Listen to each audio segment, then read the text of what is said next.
Hey everyone, welcome to, I guess it's Wednesday with Pastor Dan. I apologize, yesterday was incredibly busy, delivering some food out to the farmers, something we started doing last year around harvest time, giving them some lunches, those farmers in our church and things like that, and then connection with all 104 billion kids that we have.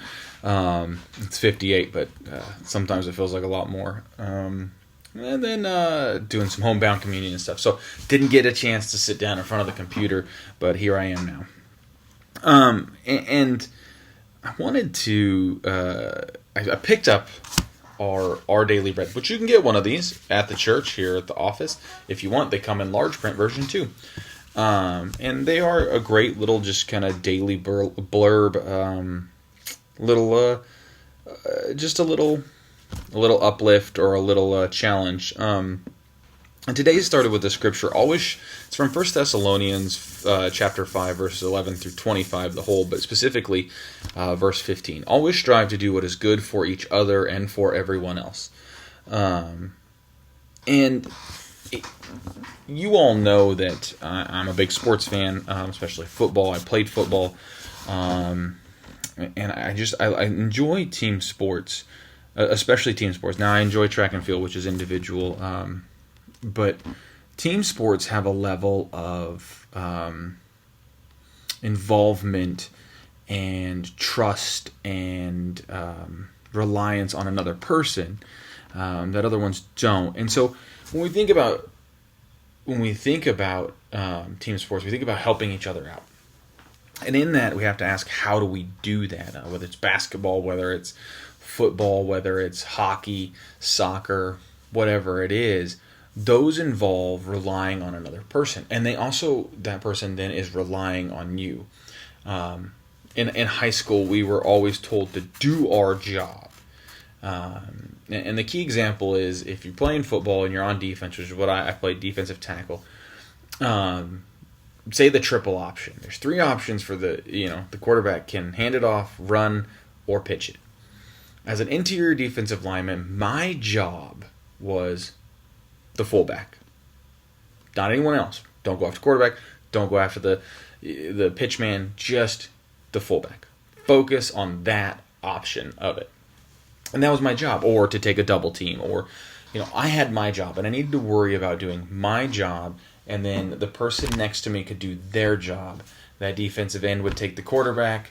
The cornerback or the outside linebacker would take the pitch man. And if everybody did their job, everybody helped each other out, then the play would be unsuccessful for the offense. The defense would, be successful. And we had to trust each other. We had to try not to step in each other's lanes. But at the same time, if one of us was slipping, whether one was not doing their job, the other one of us couldn't try to do that and ours. But what we could do is help the other one out. We could encourage, we could mentor, we could pull aside, we could lift up. And our focus was making all of us better. Now, when you bring that into the world of faith, that,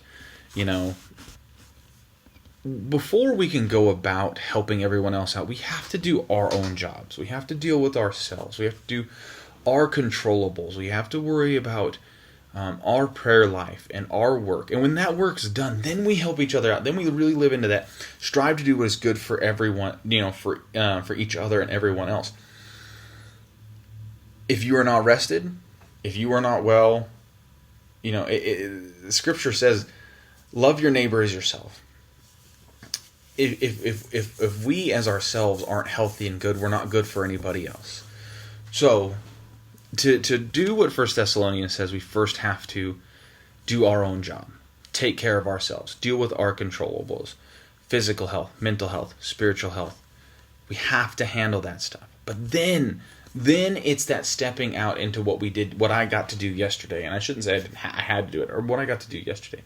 We're going to take care of everybody else. We're going to help everybody else. That is some of the most rewarding work in our faith walks. Is that when we step into this life with God, we step into it with one another. It's not just individual. It breaks the bonds of our narrowed, selfish ways. It pulls us out. Driving around the county, giving lunch to farmers who are incredibly grateful, or those who are taking the lunches to them, stopping by the church, who are incredibly grateful. Going and doing homebound communion with people who can't get out. It's just an incredible thing to strive to do what is good for others. Taking care of ourselves and putting ourselves in healthy places is good for others, because then we can actually serve. So our focus is a both and in our faith walk, doing the work for us and then doing the work for others. It's not selfish to say no, because you're not doing any good for someone else if you're adding another thing on the plate that's going to be too much. It's not selfish to do that. But when we pull ourselves in our faith, so much of faith, as 1 Thessalonians says, it's not about us. It's about God and everyone else. And then we pull so many in. When we become an empathetic, welcoming, kind group of people, we grow, because people want to be part of that. People want to be welcomed. People want to be loved. And then those people become outside themselves. And we grow to be these people who are focused so beyond our own self-interest that we become, I hate to say utopian, but we become this pseudo-utopian faith community where we live as true community, where each of us lives for one another. So it leaves with a question here in this, and I added a lot to what it says. It's very short. It says, in what ways have others encouraged you? How can you prepare yourself to receive and give support to others? Let that question stick with you this week. Think about it. How can we love and support one another? How have others encouraged us? And may we be people who encourage, who build up, who serve, who love one another in a radically powerful way. Hope to see you all soon. May you have a blessed week. Have a good one.